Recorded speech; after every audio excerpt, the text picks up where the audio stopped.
రంజిత్తో నీ పెళ్లి జరగదు, మర్చిపో. మర్చిపో మర్చిపో. ఒక హంతకుడి కుటుంబంలోకి నా కూతుర్ని పంపడం నాకిష్టం లేదు. నేను మాట్లాడేది అతని తమ్ముడు గురించి కాదు, నాన్న గురించి. 14 ఏళ్లు పాకిస్తాన్ లో యుద్ధ ఖైదీగా ఉండొచ్చిన ఆర్మీ ఆఫీసర్ మమ్మీ ఆయన. కాదు, మీ నాన్నను చంపినందుకు 14 ఏళ్లు తీహార్ జైల్లో శిక్ష అనుభవించిన ఖైదీ. మీ నాన్నను చంపింది తనేనని 10 మందిలో ఒప్పుకోవాలి. మనకి క్షమాపణ చెప్పాలి.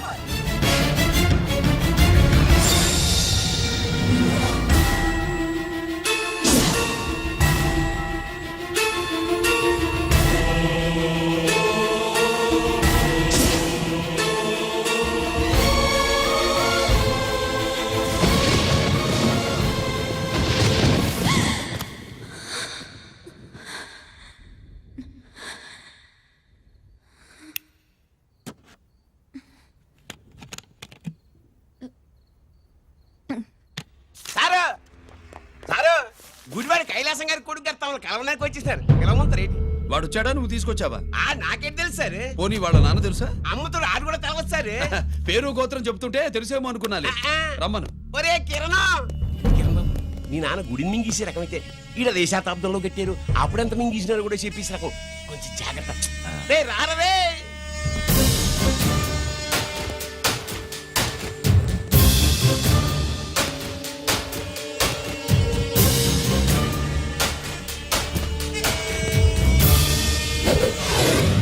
ఏమిటిది?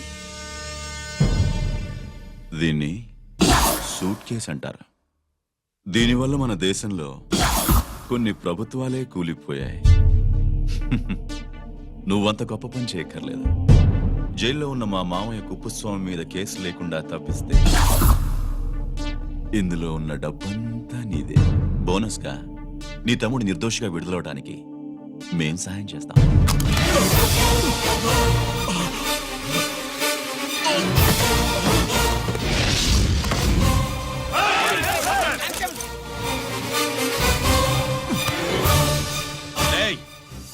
దీన్ని పిస్టల్ అంటారు. దీనివల్ల కొన్ని దేశాల్లో విప్లవాలే వచ్చాయి. దీనికి సంఘ వ్యతిరేక శక్తుల్ని కాల్చి చంపిన చరిత్ర ఉంది. నీలాంటి వాళ్ళని ఎన్కౌంటర్ చేసిన బ్యాక్గ్రౌండ్ ఉంది. మీ తమ్ముడి జీవితం మా చేతుల్లో ఉందని తెలిసి కూడా ఎదురొస్తున్నావా? నీ జీవితమే నీ చేతుల్లో లేదు. నా తమ్ముడి జీవితం గురించి నీకెందుకురా వర్రీ? నోకరాజు, సరే సూట్ కేసు లోపల పెట్టి మాత్రా ఎత్తి వీటి నెత్తిన పెట్టు.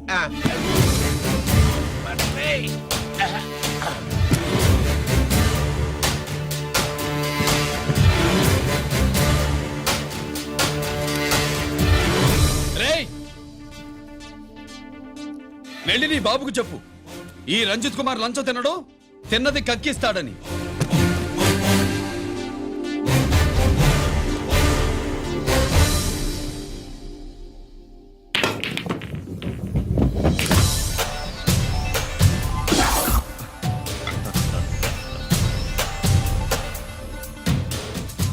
రూల్స్ పాటించే పోలీస్ ఆఫీసర్వి, రూల్ తప్పి ఆట ఆపావేంటి?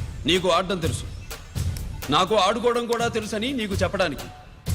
బాల్ని పాకెట్లో వేసే క్యూ నీ చేతిలో ఉంది. లాకప్లో తోసిన వాళ్ళని ఎర్రగొట్టే లాఠీ స్టిక్ మా చేతుల్లో ఉంటుంది. సూట్ కేస్ తిప్పి పంపించావు కదా, నిజాయితీ పరుడి ఫేస్ ఇలా ఉంటుందని చూపించడానికి వచ్చావా?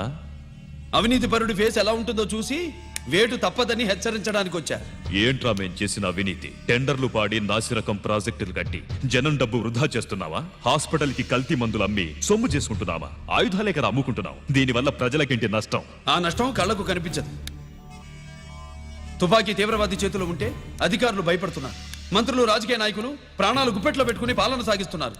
తీవ్రవాదికి భారతదేశంలో కొన్ని రాష్ట్రాలే భయపడితే ఉగ్రవాదికి అమెరికా, బ్రిటన్ లాంటి అగ్రదేశాలే వణికిపోతున్నాయి. దేవుడిచ్చిన తెలివితేటల్ని ఇలా ఆయుధాలమ్మి కోట్లు గడిస్తున్నారు. నీలాంటి వాళ్ళ ఆట కట్టించడానికే దేవుడు నాలాంటి ఆఫీసర్లను పుట్టిస్తాడు.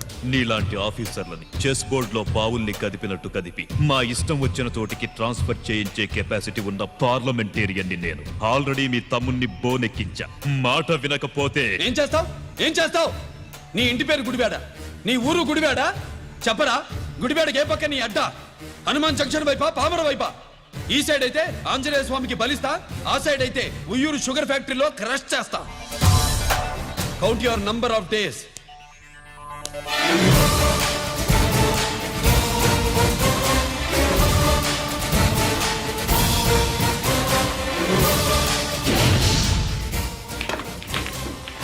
ఏమి సార్ వాడిది అడ్డడ్డే వాడు మాట్లాడితేనే కొట్టినట్టుండది, నిజంగా కొడితే మురుగా ఎట్టుండునో. వాడు కాదు, మనమే వాడిని కొట్టాలి, చావు దెబ్బ. దవళ సులభం కదప్పా. ఇదిగో వాడు కుప్పుస్వామి చేత రహస్యాలు చెప్పిస్తాడని నాకు పెరియ నమ్మకం. కుప్పుస్వామి జైలు నుంచి కోర్టుకెళ్ళడు.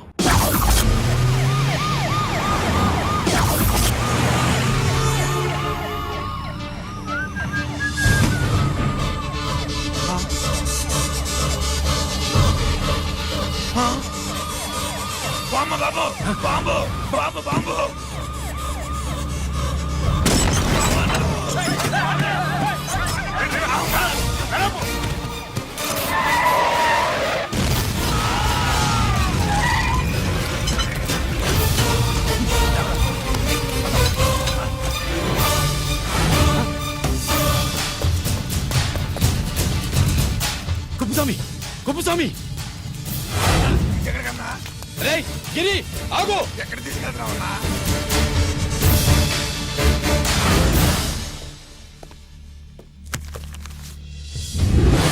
ఇదేంటయ్యా, ఇతను ఇంకా ఉద్యోగంలోనే ఉన్నాడా? పీకేయమని చెప్పాగా.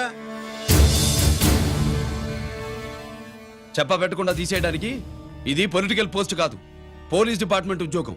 మరి కుప్పుస్వామిని నీ కళ్ళ ముందే పేల్చేస్తున్నప్పుడు ఏమైందంట మీ పోలీస్ డిపార్ట్మెంట్? ముఖ్యమంత్రి దగ్గర నుంచి మంత్రుల దాకా అందరూ బుల్లెట్ ప్రూఫ్ జాకెట్లు ఎందుకు వేసుకుంటున్నారు తమరు ఎక్స్ప్లెయిన్ చేస్తే మీ ప్రశ్నకి నేను మా డిపార్ట్మెంట్ తరఫున సమాధానం చెప్తాను సార్. ఏంటయ్యా రెచ్చిపోయి మాటకు మాట మాట్లాడుతున్నావు? కుప్పుస్వామితో పాటు నీ తమ్ముడు కూడా అదే వ్యాన్ లో ఉన్నాడు కదా, వాడు ఎందుకు పేలిపోలేదు? ఎలా తప్పించుకున్నాడు? ఇంతకీ మీ బాధ కుప్పుస్వామి పోయినందుక, మా తమ్ముడు తప్పించుకున్నందుక? నువ్వు నీ తమ్ముడిని తప్పించినందుకు. మంత్రి గారు, నోటికి ఏది వస్తే అది మాట్లాడడం మీ రాజకీయ నాయకులు చేసే పని, మా పోలీసుల పని కాదు. మా తమ్ముడితో పాటు కోటిగాడు కూడా తప్పించుకున్నాడు. వాళ్ళిద్దరు పారిపోయారు. ఎవరైనా తప్పించారో 24 గంటల్లో డిఐజీ గారి టేబుల్ మీద పెడతాను. అదేంటయ్యా అంత రెక్లెస్ గా మాట్లాడేళ్తాడేంటి? చేతులు తడుపుకునే ఆఫీసర్లైతే మీలాంటి వాళ్ళని చూసి నీళ్లు నవ్వులుతారు. గుండెలు మండే ఇలాంటి వాళ్ళు నిప్పులు కక్కి వెళతారు.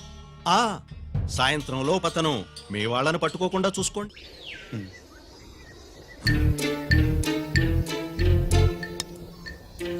ఈ ప్లేస్ ఏంటి? ఇప్పుడు ఎక్కడున్నావు? ఆకాశం కింద. అంటే భూమి మీద. మరి ఆ మందేంటి? పోలీసుల నుంచి తప్పించుకున్నాం కదా, పార్టీ చేసుకుందామని. పార్టీయా? ఆ, మరి కట్టేసావేంటి? మందెక్కువైతే పడిపోతావని. నాకొద్దు. వద్దంటే ఎలా రాగొట్టిగా? అయితే నువ్వు కూడా తాగు. లేదు, నువ్వు తాగాలి, నేను వినాలి.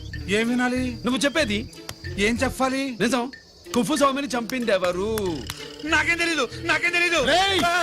దండం పెడతానా? ఒరే కొట్టిగా, కుప్పుస్వామిని చంపడానికి పోలీస్ వ్యాన్ మీద బాంబులు వేయడం చూసాక నువ్వు వ్యాన్ నుంచి దూకేశావు.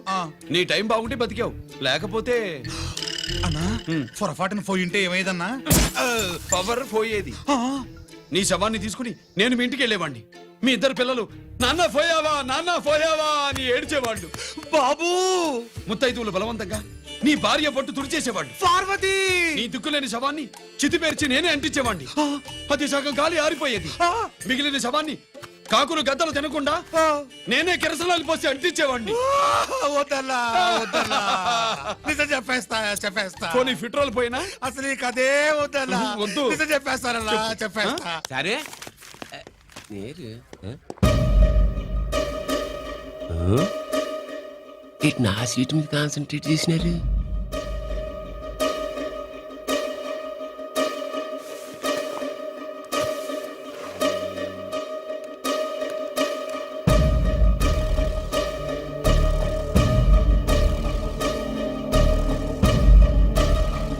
జీకే గారు, శ్రీ నోకరాజు ఇన్ఫర్మేషన్ నోట్ చేసుకోండి.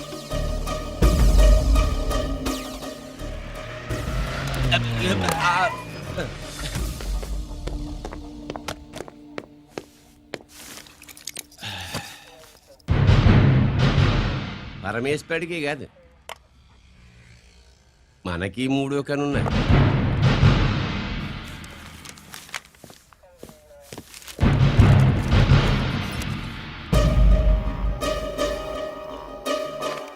హలో నాన్న బాసు సీను ఒకరికి మాట్లాడు. మా ఏసీపీ గారు ఇలా కలెక్టర్ని గడానికి వెళ్తాడు. కలెక్టర్నే సాయంత్రం దాకా మీటింగ్లోనే ఉంటాడు అన్నట్టు శంకర్రామన్ ఫోన్ చేసి ఏపీ క్వారీ ద్వారా ఈటింగ్ చేస్తారంట. ఆయుధాలు ఇచ్చింది ఆడే చేసుకుందాం అన్నాడు. ఏగిలిపోండి ఓకేనా? సరే రెడీ. సుబ్రహ్మణ్య గారు నాతో రండి. Yes sir.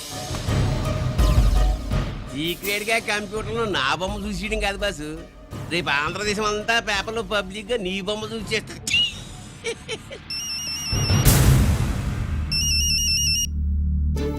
అన్నా నేను కోటిగాన్ని అది తెలుసులేరా, ఎక్కడున్నావు? పారిపోయి ఫారెస్ట్ లో దాక్కున్నా. ఈ వచ్చేయమంటావా? వద్దు నువ్వు అక్కడే ఉన్నావు. రంజిత్ని చంపడానికి ప్లాన్ వేస్తున్నారు. ఆడు పోయాకరా, పోయాకంటే చచ్చిపోయాక. రంజిత్ ని లేపేస్తున్నారా? ఇప్పుడు ఇప్పుడే ఎక్కడా? ఏపీ క్వారీస్ దగ్గర.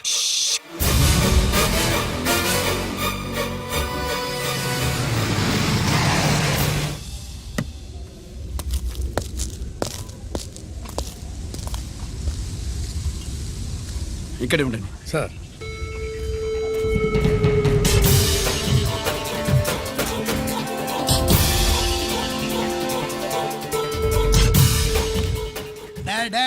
శీఘ్రం చేయండి రా, శీఘ్రం చేయండి. హలో కిరణ్ బాబు చెప్పు నొకరాజు. క్వారీస్ కాడే ఉన్నారా? మా ఏసీపీ ఎక్కడికి వస్తున్నాడు. ఏమిరా చూస్తారు, తొందరగా చేయండి.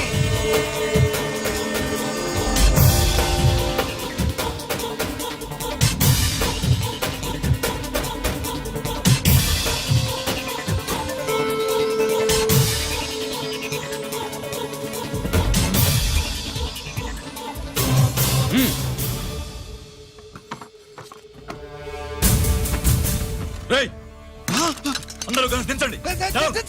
అంత గంట కింద పడవేయండి.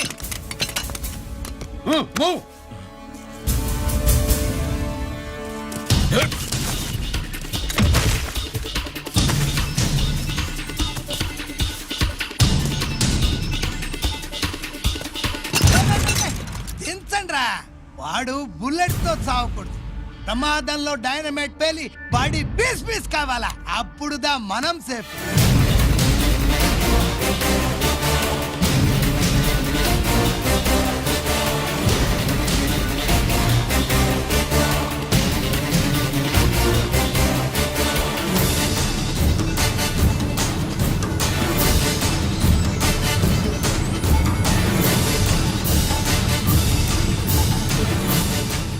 స్టాప్ దేర్, ఆగు. నేను 3 కౌంట్ చేసేలోగా లొంగిపోవాలి, లేకపోతే ఎన్కౌంటర్ అకౌంట్ లోకి ఎక్కిపోతాం.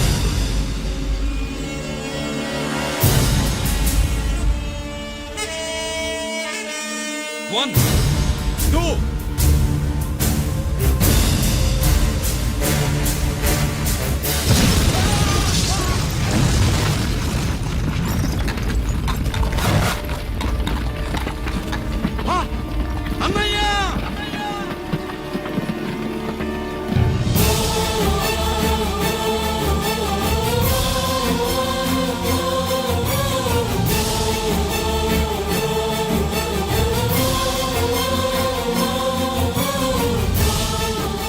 శ్యామల త్వరగా బ్లడ్ తీసుకురా, తొందరగా.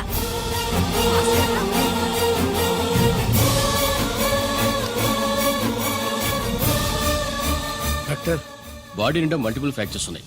ఏదైనా పెద్ద హాస్పిటల్కి తీసుకెళ్తే బెటర్. లేదు డాక్టర్, ఇక్కడే ఉంచుదాం. రికవర్ అవడానికి కొంత టైం పడుతుంది. పట్టనే ఉండి పర్వాలేదు. ఓకే. ఎవరికి గిరి ఫోన్ చేస్తున్నావు? నాన్నకి. వద్దు, ఫోన్ కట్ చేయి. అది కాదు బాబాయ్, నాన్నకి ఈ విషయం తెలియకూడదు. రంజిత్ పరిస్థితిలో ఉందని మీ అమ్మ నాన్న తెలియకూడదు. తెలిస్తే వాళ్ళు తట్టుకోలేరు. నీకు ఇప్పుడు కొన్ని విషయాలు తెలియాలి. రా. నిన్ను ఈ కేసులో ఇరికించిన వాళ్ళు నిన్న మొన్న పరిచయం ఉన్నవాడు కాదు. 14 ఏళ్ల క్రితం మీ నాన్న ఉత్తరప్రదేశ్లో ఉద్యోగం చేస్తుండేవాడు. అక్కడే ఇండస్ట్రియలిస్ట్గా స్థిరపడ్డ జీకే మీ నాన్నకి, మీ నాన్న బెస్ట్ ఫ్రెండ్ అమర్నాథ్కి ఒకరోజు పార్టీ ఇచ్చాడు.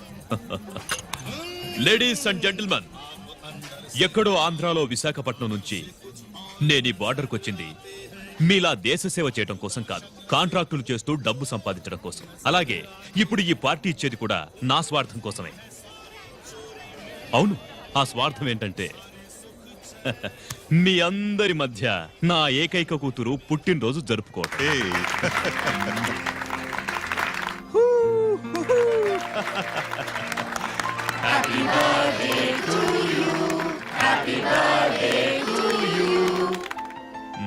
ఈ మధ్యమైన ఆంధ్ర వెళ్ళొచ్చారా? సార్ आपके लिए फोन आया मेरे लिए जी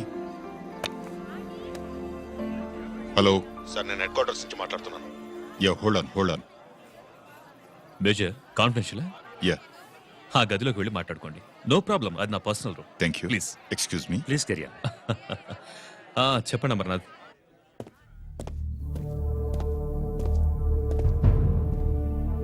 హలో సార్, ఆయుధాలు బార్డర్ చెక్ పోస్ట్ కు తీసుకురమని మెసేజ్ వచ్చింది. ఎప్పటిలాగా ఏర్పాట్లు చేయమంటారా? నో, మిలిటరీ ట్రక్కుల్లో తీసుకెళ్లిన 3 సార్లు టెర్రరిస్టులు అటాక్ చేశారు. అప్పుడు ఆయుధాలే కాకుండా మన సోల్జర్స్ ను కూడా పోగొట్టుకున్నాం. ఈసారి వెపన్స్ తీసుకురావడానికి ప్రైవేట్ లారీలు వాడదాం. ఎవరికి అనుమానం రాదు. ఓకే, లెఫ్టినెంట్ కల్నల్ అమర్నాథ్ ఈ ఆపరేషన్ చూసుకుంటారు. Okay sir.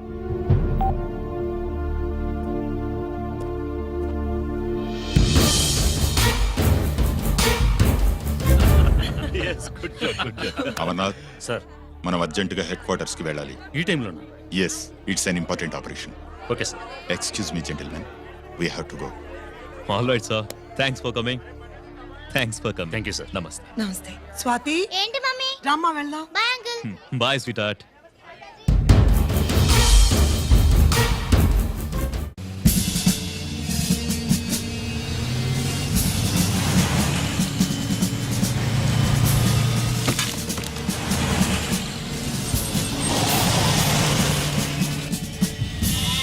Ram Singh sir, देखो वो पूरा बकरम को हटा दो. ठीक है सर.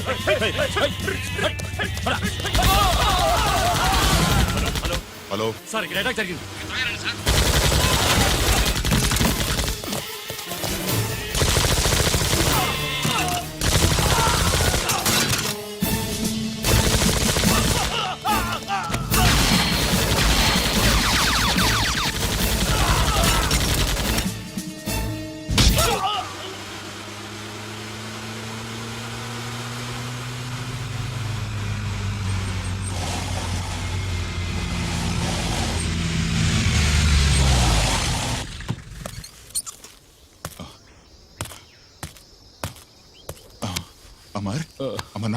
అమర్నాథ్ చెప్పు. Amarnath, what happened? అమర్నాథ్ చెప్పు. Amarnath come on. అమర్నాథ్,